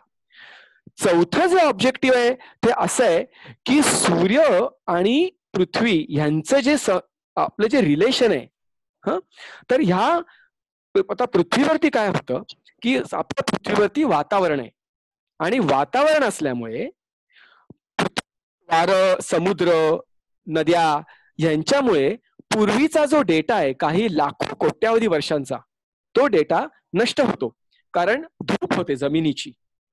आता तशी झोप चंद्रावरती होत नाही कारण चंद्रावरती वातावरणच नाहीये आणि हेच आपल्याला हवंय. त्यामुळे चंद्राचा पृष्ठभागाचा आपण जर का नीट अभ्यास करू शकलो तर आपल्या पृथ्वीची निर्मिती कशी झाली, आपल्या सूर्यमालेची निर्मिती कशी झाली ह्याची पूर्ण डिटेल्ड अशी माहिती ही चंद्राच्या पृष्ठभागामध्ये दडलेली आहे आणि ती माहिती आपल्याला हवी आहे आणि म्हणून आपण चंद्राचा अभ्यास करायचा. त्यासाठी हे आता जो हा प्रकार चाललाय तो सगळा चालू राहील. तर अशा या महत्वाच्या काही गोष्टी आहेत की ज्या मुद्दामून मी म्हणजे मला असं वाटलं की आपल्यासमोर मांडाव्यात. ह्याच्यामधलं काय काय संशोधन होणार आहे, तर ह्याच्यासाठी सगळे प्रयत्न आता आपल्याकडे चालू आहेत. तर हे थोडक्यात मला वाटलं की काही या गोष्टी बोलाव्यात आपल्याशी. ऑफकोर्स ह्याच्यामध्ये खूप काही सांगण्यासारखं आहे. खूप गोष्टी मी आता बोलू शकलो नाही कारण वेळेचा अभाव आहे किंवा थोडंसं इंटरनेट कनेक्शन मध्ये थोडे प्रॉब्लेम्स आहेत. पण मला असं वाटतं की मला जो वेळ दिला होता साधारण 1 तासाचा, तो वेळ मी ऑलरेडी घेतलेला आहे आणि 6:15 वाजलेत, साधारण 6:10 वाजलेत. तर मला असं वाटतं की देशपांडे सर आता पुढे माझ्याकडे वेळ आहे. निरोपसाठी दत्ता बाळसराफ बोलतील. हो हो, तुमचा ईमेल ऍड्रेस द्या. हो हो, आणि हा माझा फोन नंबर इथे आहे आणि माझा ईमेल ऍड्रेस तर सगळ्यांकडे आहेच आता, कारण तुम्ही मला पाठवलेले आहेत ईमेल्स. आणि हे वेगवेगळे उपक्रम मिल्की वे सिटीझन्स या संस्थेतर्फे होत असतात. आता दर मंगळवारी माझं एक फ्री सेमिनार असतो, दर मंगळवारी संध्याकाळी 7 वाजता, युनिव्हर्स मिस्ट्रीज. ह्याच्यावरती दर मंगळवारी मी वेगवेगळ्या विषयावरती बोलतो आणि जगातनं म्हणजे अगदी म्हणजे बिहार पासून न्यूयॉर्क पर्यंत सगळे लोक जॉईन होतात त्याच्यात. आणि तुमच्यापैकी ज्यांना इंटरेस्ट असेल तुम्ही जॉईन होऊ शकता. ऍस्ट्रॉनॉमी अँड यू ह्याच्यामध्ये कोर्सेस कंडक्ट केले जातात. हे सगळं ऑनलाईन होतं, सगळं झूम वरती होतं, सगळं ऑनलाईन होतं. तुम्ही ह्या कोर्सेसनाही रजिस्टर होऊ शकता. काहीतरी नाममात्र फी आम्ही घेतो, परंतु त्याच्यामधनं अनेक गोष्टी, अनेक वेगवेगळ्या गोष्टी आपल्या समोर मांडल्या जातात. आणि सिम्फनी ऑफ स्टार्स हा युट्यूबचा चॅनल आहे. हा चॅनल आता सुरू होईल. ह्याच्यामध्ये वेगवेगळ्या प्रकारच्या गोष्टी म्हणजे अंतराळ कथा, या सत्यकथा ह्या आम्ही लोकांसमोर मांडणार आहोत, जगातल्या सगळ्यांसमोर. इंग्लिशमध्ये असतील ह्या गोष्टी, परंतु आपण सगळेजण इथे जॉईन होऊ शकता. आणि हा जो फोटो आहे की चंद्राबद्दल मला जास्त इंटरेस्ट होता, कारण इथे तुम्हाला माझा फोटो दिसतोय आणि बाजूला जे माझ्या गृहस्थ आहेत ते आहेत बज ऑल्ड्रिन, जे चंद्रावरती उतरले 1969 साली नील आर्मस्ट्रॉंग बरोबर. आणि ही जी ऑब्झर्वेटरी दिसतीये, ही ऑब्झर्वेटरी मी बांधलेली आहे, कारण मी ऑब्झर्वेटरी बांधतो जगामध्ये. तर ही थायलंडला ऑब्झर्वेटरी बांधल्यानंतर त्याचं उद्घाटन करण्यासाठी बज ऑल्ड्रिनना बोलवलं होतं. आणि माझं नशीब चांगलं होतं की मला त्यांच्याबरोबर 6 दिवस राहायला मिळालं. त्यांच्याबरोबर जेवण खाण राहणं सगळं त्यांच्याबरोबर होतं आणि त्याच्यामधनं खूप गोष्टी मला शिकायला मिळाल्या त्यांच्याकडनं. तर मुद्दामून आपल्या समोर या काही गोष्टी मांडल्या. तर मला असं वाटतं की मी इथे थांबतो आणि सर आपण सूत्र हातात घ्यावीत आणि समारोप करा. दत्ता बाळसराफ यांना नाही प्रश्न विचारतो ना, प्रश्न काही घ्या ना. हा, काही कोणाला काही प्रश्न विचारायचे असतील तर ते विचारू शकतात. हो, आणि प्रश्न ऍक्च्युली मला बरेच आलेले आहेत, म्हणजे बरेच प्रश्न आहेत इथे. फक्त एवढे सगळ्या प्रश्न, दोन प्रश्न घ्या, 2. एकच मिनिट. एकच मिनिट.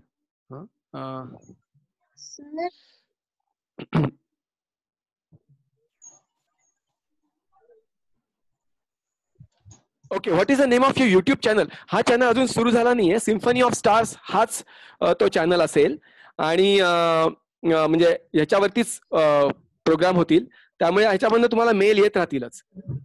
ओके, अजून प्रश्न?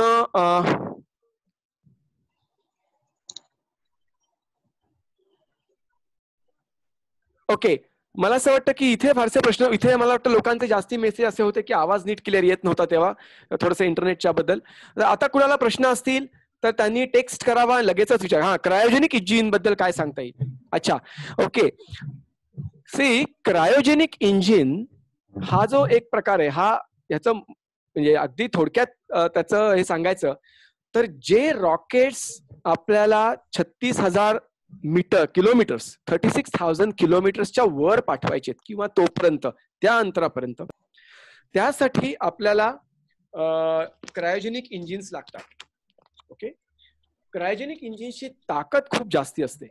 आता क्रायोजेनिक इंजिन मध्ये 2 गोष्टी असतात, लिक्विड ऑक्सिजन आणि लिक्विड हायड्रोजन.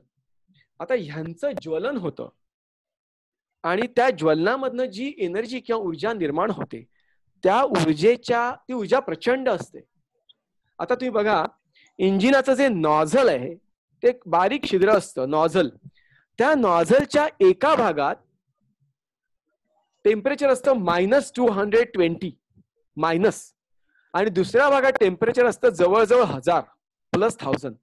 आता इतक्या टेम्परेचर चेंजला ते जे नॉझल आहे ते वितळून जात नाही. आता त्याच्यासाठीच जे मटेरियल लागतं ते कसं बनवायचं हे आपल्याला कोणी देत नव्हतं. आपल्याला रशिया देत होती क्रायोजेनिक इंजिन्स, पण ती विकत देत होती. त्याचं तंत्रज्ञान देत नव्हतं आणि नासा देत नव्हतं हे आपल्याला.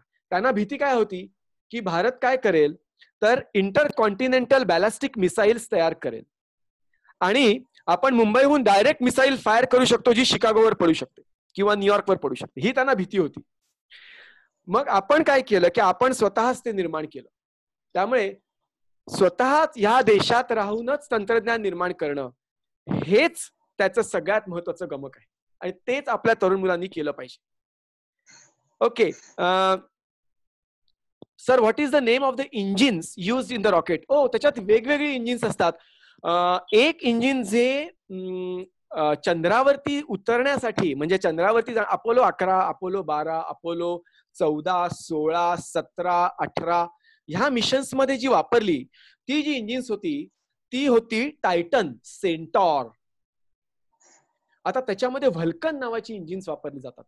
पण आता वेगवेगळ्या प्रकारची अनेक इंजिन्स आहेत. लॉकहीड मार्टिन नावाची कंपनी अमेरिकेत इंजिन्स तयार करते, ही एक प्रकारची इंजिन्स तयार करतात. ख्रायसलर नावाची कंपनी जी आहे ती दुसऱ्या प्रकारची रॉकेटची इंजिन्स तयार करते. So there are various kinds of engines which खूप आहेत, प्रचंड प्रमाणात इंजिन्स तयार होतात.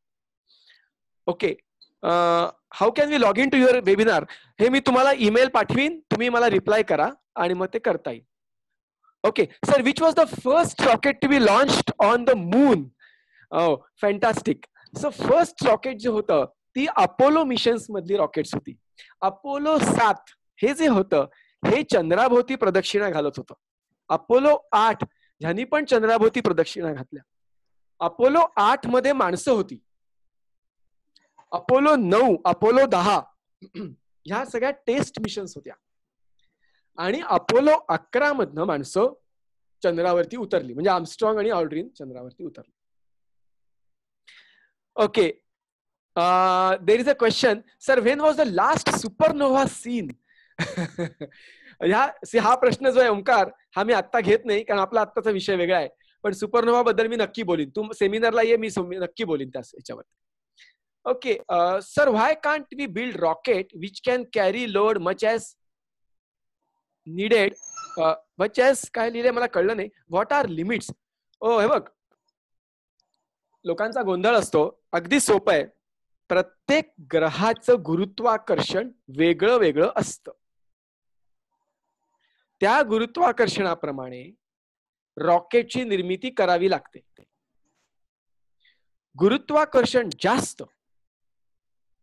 रॉकेट जास्त ताकदीचं लागतं. पृथ्वीवरून उडणारं रॉकेट हे चंद्रावरून उडणाऱ्या रॉकेटपेक्षा जास्त ताकदीचं पाहिजे, कारण पृथ्वीचं गुरुत्वाकर्षण हे चंद्राच्या 6 पट आहे.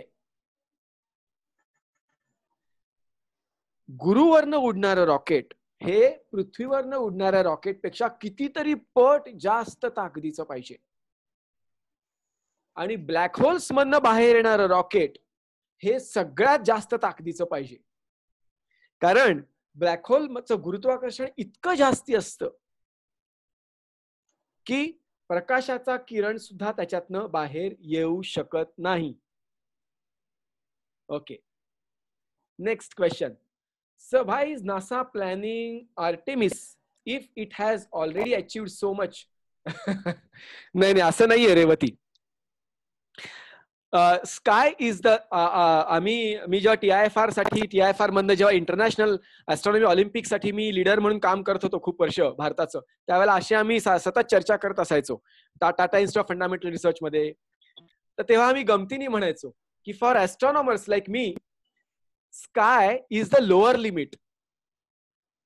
Okay, so then what is the upper limit? There is no upper limit. Okay, so whatever NASA has achieved, they know it is nothing. So there is tremendous scope in space and astronomy for every kid to join NASA or to join ISRO or to join ESA or JAXA, Japanese or Israeli or European, American, Indian organizations. Okay. What is the speed of light? Hey, this is not the question. हे तुम्ही कुठेही शोधू शकता. What is the difference between Chandrayaan 1 आणि चांद्रयान 2? हा चांगला प्रश्न आहे. चांद्रयान 1 आणि चांद्रयान 2 मध्ये फरक असा होता की चांद्रयान 2 हे चंद्रावर उतरणार होतं आणि त्याच्यामधून रोव्हर बाहेर येणार होता आणि तो चंद्राच्या पृष्ठभागावरती फिरणार होता. चांद्रयान 1 मध्ये तशी परिस्थिती नव्हती. चांद्रयान 1 काय होतं, फक्त चंद्राभोवती चंद्राभोवती उपग्रहासारखं फिरत राहणार आहे बस. त्यामुळे चांद्रयान 1 आणि चांद्रयान 2 मध्ये प्रचंड फरक आहे तंत्रज्ञानाचा. चांद्रयान 1 म्हणजे दुसरीतला विद्यार्थी असेल तर चांद्रयान 2 हा 10वीतला विद्यार्थी होता डायरेक्ट. ही जी जंप होती ना, ही जंप फार मोठी होती. ओके. मानवनिर्मित उपग्रह पृथ्वी भोवती असतील ते कोलाइड होत नाहीत, कोणती टेक्नॉलॉजी वापरली जाते? अच्छा, मला नीट कळला नाही प्रश्न, पण मला असं वाटतं हा प्रश्न असा आहे की मानवनिर्मित जे उपग्रह पृथ्वीभोवती आहेत ते एकमेकांवर आदळत का नाहीत? चांगला प्रश्न आहे हा. कारण माझं सगळं इंजिनिअरिंग जे आहे ते उपग्रह तंत्रज्ञानातलं आहे आणि अंतराळ शास्त्रातलं आहे. कसं असतं की उपग्रहाला पृथ्वीच्या कक्षेत पाठवल्यानंतर त्या 2 उपग्रहांच्या मध्ये थोडीशी एक गॅप ठेवली जाते आणि ती गॅप हलत नाही. ती गॅप किती असते तर 1986 साली ती गॅप होती 75 किलोमीटर्स. एक सॅटेलाइट असेल जिओ स्टेशनरी तर दुसरा सॅटेलाइट जाई 75 किलोमीटर्सचं अंतर पाहिजे. पण आता आज तशी परिस्थिती नाहीये, कारण आज 10,000 पेक्षा जास्त उपग्रह अंतराळात आहेत आणि अंतराळात उपग्रहांचा कचरा जास्ती आहे. त्यामुळे आज उपग्रह अंतराळामध्ये स्थिर करण्यासाठी खूप जास्त त्रास होतो, जागाच मिळत नाही. पण हा विषय खूप गहन आहे, त्यामुळे मी इथे थांबतो या प्रश्नावर. Okay. Is possibility of life and water on other? Yes yes. Life से 3 ग्रह जे आहेत 3 ग्रहांवरती पाणी असण्याची शक्यता आहे. चंद्र, मंगळ आणि टायटन. टायटन म्हणजे शनीचा उपग्रह. आणि 4था जो ग्रह आहे तो आहे युरोपा. युरोपा म्हणजे गुरुचा चंद्र. फोन नंबर माझ्याकडे. हे 4 उपग्रह आहेत किंवा ग्रह आहेत, त्यातले 2 तर ग्रह आहेत. चंद्र उपग्रह आहे, पण मंगळ हा ग्रह आहे, पृथ्वी हा ग्रह आहे, युरोपा हा उपग्रह आहे आणि टायटन हा सुद्धा उपग्रह. या 4 ग्रहांवरती 3 ग्रहांवरती म्हणजे पाणी असण्याची शक्यता आहे. आणि लाईफ म्हणजे जीवसृष्टी म्हणजे मायक्रो ऑर्गॅनिझम्स म्हणजे बॅक्टेरियाज असू शकते. अजून एक महत्वाची गोष्ट म्हणजे धूमकेतू आणि लघुग्रह ऍस्टेरॉइड्स ह्यांच्यावरती मायक्रो ऑर्गॅनिझम्स असू शकतात. हा फार इंटरेस्टिंग विषय आहे. तो माझा संशोधनाचा विषयच आहे उपग्रह. मी आता मगाशी देशपांडे सरांनी जसं सांगितलं की आत्ताच 2 लघुग्रह मी शोधून काढले जे मेन बेल्ट ऍस्टेरॉइड्स मधले आहेत. पण मी नासाचे टेलिस्कोप्स वापरले त्याच्यासाठी, हवाईचा टेलिस्कोप. तर या लघुग्रहांवर जीवसृष्टी म्हणजे मायक्रो ऑर्गॅनिझम्स असू शकतात. आता हा विषयाचं नाव जाता जाता सांगतो, ह्याला म्हणतात पॅनस्पर्मिया, पण त्याच्यावरती आपण केव्हा तरी नंतर बोलू. Okay. Is there any role of aliens in crash of Chandrayaan? No, there are no aliens. Please, there are no aliens found. Okay. Sir when work of satellite is over where does they go? खूप चांगला प्रश्न आहे ओमकार, की सॅटेलाइटचं काम संपलं की तो कुठे जातो? तर त्याचं उत्तर असं आहे, तो कुठेच जात नाही, तो तिथेच राहतो. आणि मग काय? तर तो त्याचा एवढा कचरा होतो आणि तो तसाच कचरा अंतराळात राहतो. हा मोठा प्रॉब्लेम आहे. ह्या प्रॉब्लेमचं नाव आहे स्पेस डेब्रीज. याचं करायचं काय? आणि तो विषारी असू शकतो कचरा. आपण मानव आहोत ना, तो असे आहोत ना, की आपण जिथे जाऊ तिथे कचरा करतो. तर काय इलाज नाही त्याला. आता अंतराळात सुद्धा प्रचंड कचरा केलाय आपण. आता चंद्रावर सुद्धा आपलं अंतराळयान पडलं, त्याचे तुकडे तुकडे झाले. आता ते तसेच पडून राहणार, लाखो अब्जावधी वर्ष तसेच राहतात. ओके सर, नाव which mission is NASA planning? नासाचं एवढं काम आहे की असं मी एका मिनिटात काहीच सांगू शकत नाही. नासाचे पॅरलल काम चालू असतात अनेक गोष्टींवरती. आदित्यनी मला विचारलंय की sir in your research lab what do you research? माझं जे काम आहे, मी basically I am a speaker in astronomy. I conduct talks. जगामध्ये माझी सगळीकडे भाषणं होत असतात आणि मी ऑब्झर्वेटरीज बांधतो जगामध्ये वेगवेगळ्या ठिकाणी. आणि याच्या व्यतिरिक्त उपग्रह, लघुग्रह म्हणता येईल त्याला, हे शोधण्याचं काम मी करतो. आणि बाकी छोट्या गोष्टी म्हणजे लेखन करणं, पुस्तकं लिहिणं वगैरे ते चालू असतं. परंतु ह्या मेन 3 गोष्टी. Suresh Ahire, what happened with Voyager? Voyager अंतराळयानं जी आहेत, ही अंतराळयानं 2 होती, 1 आणि 2.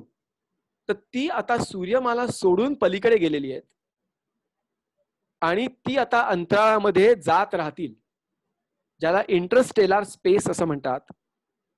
तर ती जात राहतील. किती जात राहतील? तर असं एक गंमत म्हणून एक कॅल्क्युलेशन केलं होतं मध्ये आणि त्या कॅल्क्युलेशन प्रमाणे अजून 80,000 वर्ष 80,000 वर्ष त्या अंतराळयानांना, कुठल्या?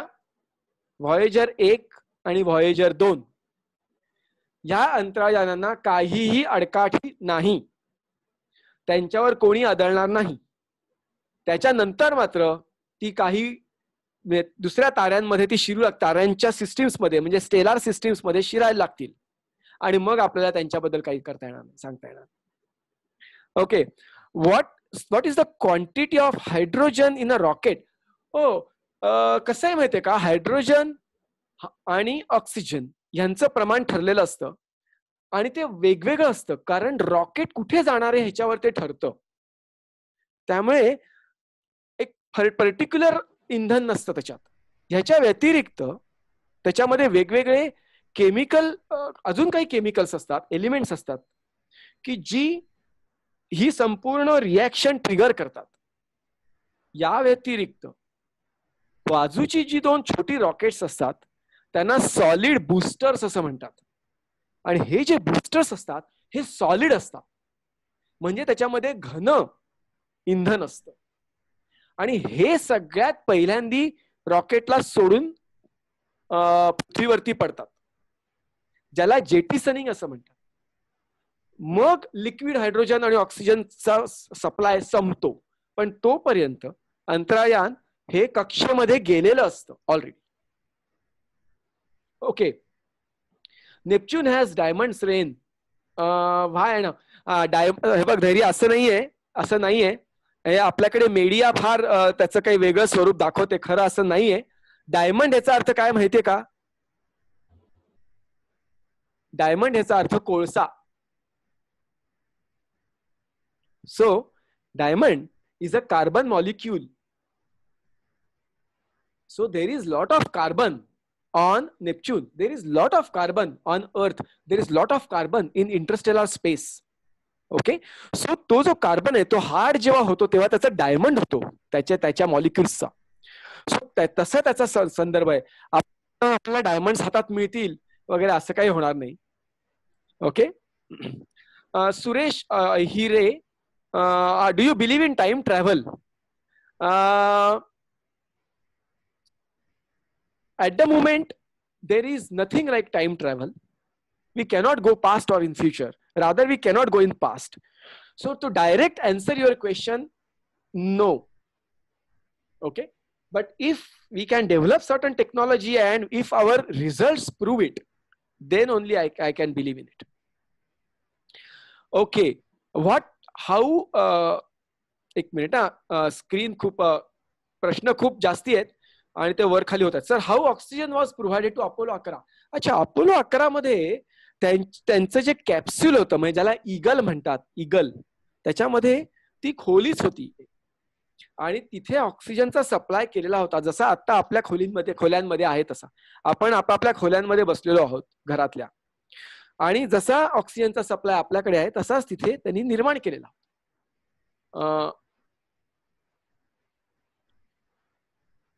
खूप प्रश्न वेगवेगळे येत आहेत. प्लीज एक्सप्लेन अबाउट ऑर्बिटर आणि lander and rover. See, orbiter याचा अर्थ जे यान ग्रहाच्या भोवती फिरतं.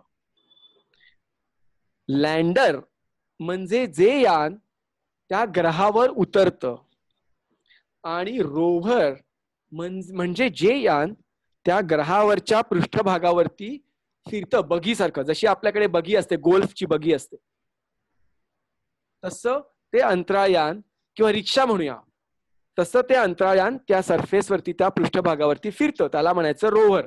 आता हे तिन्ही वेगवेगळ्या गोष्टी आहेत. ऑर्बिटर, रोव्हर आणि लँडर ह्या वेगळ्या वेगळ्या गोष्टी आहेत. ओके, आपली वेळ संपली आहे. सो अजून काही प्रश्न असतील तर आपण जरूर ईमेलवरती मला पाठवा आणि मी तुम्हाला ईमेलवरती रिस्पॉन्ड करीन. आणि पुढच्याही कार्यक्रमाला तुम्ही नक्की हजर राहा. आणि यशवंतराव चव्हाण प्रतिष्ठानचे मी स्वतः आभारी आहे. मराठी विज्ञान परिषदेचा मी आभारी आहे. Thank you very much for inviting me. Datta Balasaheb समारोप करतील. Datta Balasaheb, thank you very much. तुम्ही त्यांना हे द्या, तुमचं त्यांच्या स्क्रीनवर आणा. दत्ता भाऊ बोला. हो हो, धन्यवाद महाजनी सर. खरं तर थँक्यू. खूपच इंटरेस्टिंग आणि सगळ्या ज्या प्रश्नांबरोबर प्रतिक्रिया येत होत्या त्याच्यावरून आपल्याला लक्षात आलं की लोकांना खूपच आवडलंय हे. आणि तुमच्यासारखा वक्ता आजच्या या विज्ञान गंगाच्या व्याख्यानमालेत आणण्यासाठी देशपांडे सरांनी जो पुढाकार घेतला त्याबद्दल त्यांचेही मनपूर्वक आभार. विश्वनाथ खंदारे यांनी बाकी सगळी व्यवस्था आणि कोऑर्डिनेशन केलं त्याबद्दल त्यांचे आभार. आणि खूप प्रश्न विशेषतः मुलांकडनं खूप प्रश्न येत होता असं दिसतंय. आता सगळ्यांनाच मी तर काही ओळखत नाही, त्यांची वयही माहीत नाही, पण मला वाटतं बहुतेकांना महाजनी सर सुद्धा अगदी ओंकार असेल, रेवती असेल ओळखत होते असं दिसतंय. किरण कुलकर्णी हे मला वाटतं सध्या महाराष्ट्रामध्ये IAS आहेत, कलेक्टर दर्जाचे अधिकारी आहेत, तेही या संवादामध्ये सहभागी झाले होते. थँक्यू. आणि इतर अनेक मंडळी होती असं दिसतंय. तर त्या सगळ्यांचे मनपूर्वक आभार. चव्हाण प्रतिष्ठानने या सगळ्या काळात ही एक नवीन सुरुवात केलेली आहे आणि मला असं वाटतं की आता काही काळ तरी आपल्याला याच पद्धतीने एकमेकांशी संवाद साधावा लागणार आहे. आणि आज काही तांत्रिक छोट्या मोठ्या अडचणी आल्या, पण त्या काही फारशा नव्हत्या. मला वाटतं त्याच्या पलीकडे जाऊन लोकांनी संयमाने अगदी ते समजावून घेतलेलं आहे. कधी कधी स्क्रीन शेअर करताना कदाचित माईक मागे पुढे होत्यानं कधी कधी आवाजाचा काही प्रश्न तयार झाला, पण आपण त्याला निश्चितपणे त्याच्या पलीकडे जाऊन या सगळ्या विषयाकडे आपण आपलं लक्ष केंद्रित केलं. पुन्हा एकदा सर्वांचे आभार. काळे सरांनी या प्रकारे आम्हाला या कामकाज करायला परवानगी दिल्याबद्दल त्यांचे आभार. आणि पुढची घोषणा खरं तर देशपांडे सर नेहमी करत असतात, एका व्याख्यानातच पुढच्या व्याख्यानाचा दिवस आणि तारीख, पण यावेळेला मला वाटतं आज ते शक्य नाही. आपण एक 8 दिवसामध्ये पुढचं विज्ञान गंगाचं व्याख्यान कुठल्या दिवशी, कोणाचं व्याख्यान, विषय काय असेल हे आपण नक्की जाहीर करू. आपण सगळ्यांनी सहभागी हो. आज जवळजवळ 70 पर्यंत संख्या गेलेली होती. तर हे आणि इतरही काही मंडळी या व्याख्यानामध्ये सहभागी होतील अशी अपेक्षा करतो. पुनश्च प्रतिष्ठानच्या वतीने सगळ्यांचे आभार. थँक्यू. धन्यवाद दत्ता भाऊ.